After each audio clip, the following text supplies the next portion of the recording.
There is a small island in the Atlantic Ocean. It sits 373 miles off the coast of West Africa. Its name is São Vicente, and it is in the country of Cape Verde. Its population is around 70,000 people, and on the 3rd of June 1986, a boy was born there. His father was away on military service.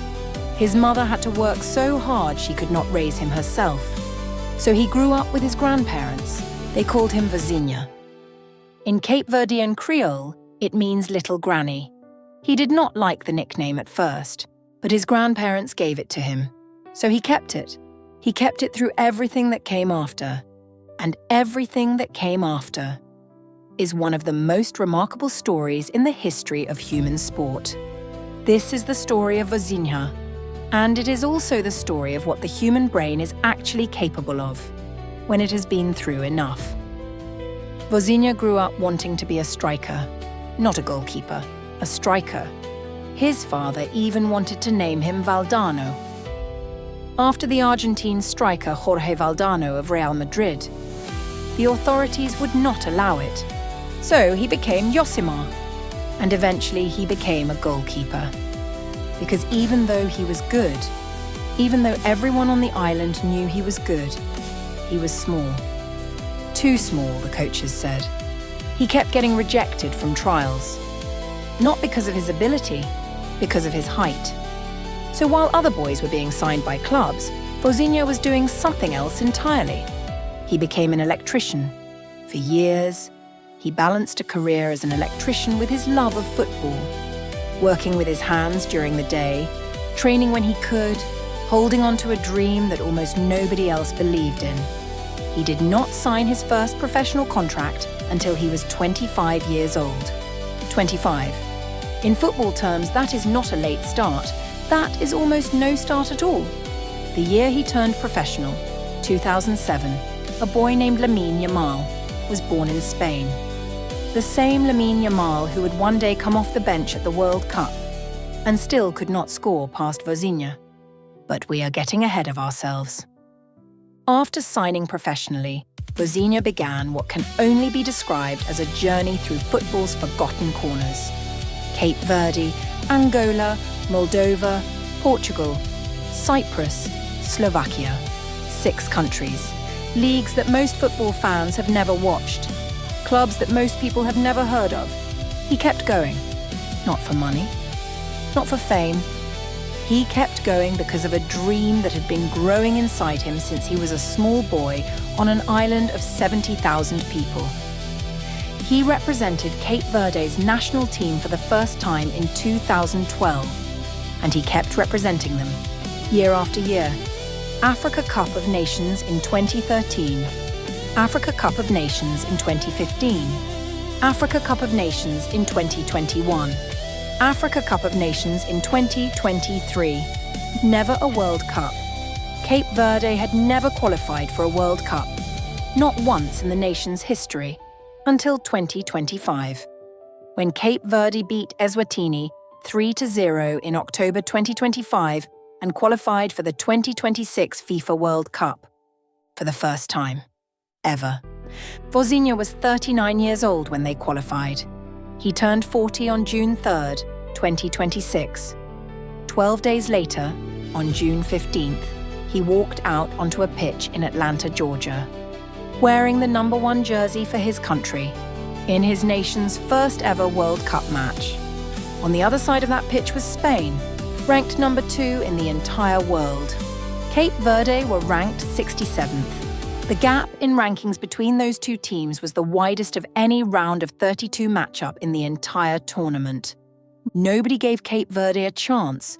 Nobody was even paying attention. And then the match began.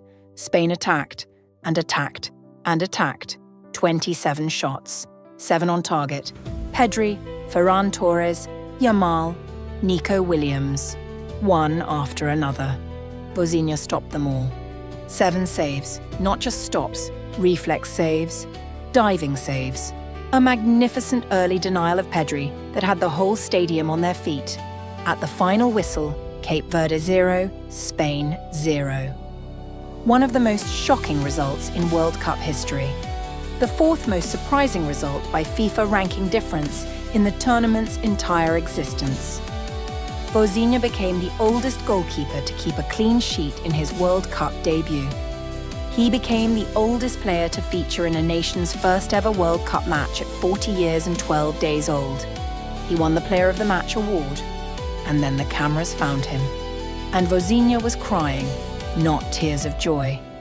Something deeper, something that stopped the entire world. He said, "I cried because I grew up with my grandparents and unfortunately they were not here. They died a few years ago. They were everything for me, for my life. I also cried because my mum didn't manage to be here. Because of the money we had to pay for the visa, we didn't manage to do this in time." His mother, Ana Candida Evora, a 59-year-old house cleaner from São Vicente. She could not come to watch her son play in a World Cup, not because she did not want to, because Cape Verde was on a list of 50 countries whose citizens faced bonds of up to $15,000 to get a US visa, under regulations from the Trump administration. His mother did not even have a valid passport. She had never left Cape Verde in her life. She watched the match alone back on the island and said, "I said that no ball would enter his goal." And that is exactly what happened. He is a great goalkeeper. I am very proud to be Vozinha's mother. That interview was seen by millions. It was seen by House Democratic leader Hakeem Jeffries, who called Secretary of State Marco Rubio, who got all visa fees waived, who got Ana Candida Evora a US passport and a visa. Within days, she arrived in Miami on a Friday, having never left Cape Verde in her life, after more than 24 hours of travel. And she walked into Miami Stadium on Sunday, June 21st, wearing a shirt with her son's name and number on the back, carrying a Cape Verde flag. She watched from a suite, and Cape Verde drew 2-2 with Uruguay. She went from watching alone on a tiny island to watching her son from a suite at the World Cup. In the space of 1 week, Vozinha was gaining followers at the rate of 30 per second. He went from 50,000 Instagram followers before the Spain game to 20 million by the time the tournament ended. More followers than Tom Brady, more than Patrick Mahomes. A man who had been playing in the Portuguese second division, at 40 years old, with his contract expiring, became one of the most followed athletes on earth. Then came the Argentina match, July 3rd, round of 32, Miami Stadium. Cape Verde, ranked 67th in the world. Argentina, the defending World Cup champions. Lionel Messi, the greatest footballer who has ever lived, with 19 World Cup goals going into the match. Nobody in the history of football had ever scored 20 World Cup goals. The match was over before it started, in the minds of everyone watching, except Vozinha. Messi scored first, 29th minute, his 20th World Cup goal, a record that will probably never be broken. But Cape Verde came back. Deroy Duarte scored, his first ever goal for his country, 1-1. And then Argentina came again. 63rd minute, Messi, breaking free, a chance at his second goal of the match. Vozinha stopped him. 72nd minute, Messi, free kick, just outside the penalty box. The kind of free kick that has beaten the best goalkeepers in the world. Vozinha stopped him. Stoppage time. Argentina desperate, another free kick, just outside the box. The entire stadium waiting for the inevitable. Messi struck it perfectly. Vozinha stopped him again. The match went to extra time. Argentina scored in the 92nd minute. Cape Verde came back, again. 2-2. Again. Until the 111th minute, when an unfortunate own goal ended it. 3-2. Cape Verde were out, but Vozinha had made 8 saves against Argentina in 90 minutes. 4 of those saves were directly against Messi, 4 times. The greatest player on earth tried to beat him. 4 times. A 40-year-old electrician from a 70,000-person island said no. Across the entire tournament, 18 saves, a save percentage of 78.2%. The tournament high for saves Only two goalkeepers aged 40 or older in the history of the World Cup, Peter Shilton in 1990 and Dino Zoff in 1982, had ever made more saves in a single tournament. Cape Verde did not lose a single match in 90 minutes, not once. They drew Spain, they drew Uruguay, they drew Saudi Arabia, they pushed Argentina to extra time, and they went home not as losers, but as the most loved team at the 2026 World Cup. Now, how? How does a 40-year-old man from a tiny island who spent years working as an electrician, who did not go professional until he was 25, who spent his career in Angola, Moldova, Cyprus, and Slovakia, how does he go to the World Cup and stop Messi 4 times? The answer is not motivation. The answer is not heart. The answer is inside his brain. And neuroscience can explain every single part of it. Here is what most people believe about age and the brain. They believe that after 30, the brain starts declining. Reaction times slow. Processing speed drops. The body weakens. And all of this is true. A 40-year-old brain does process information more slowly than a 25-year-old brain in raw speed tests. But raw speed is not what kept Messi out. Here is what a 40-year-old brain has, that a 25-year-old brain cannot match. Pattern recognition.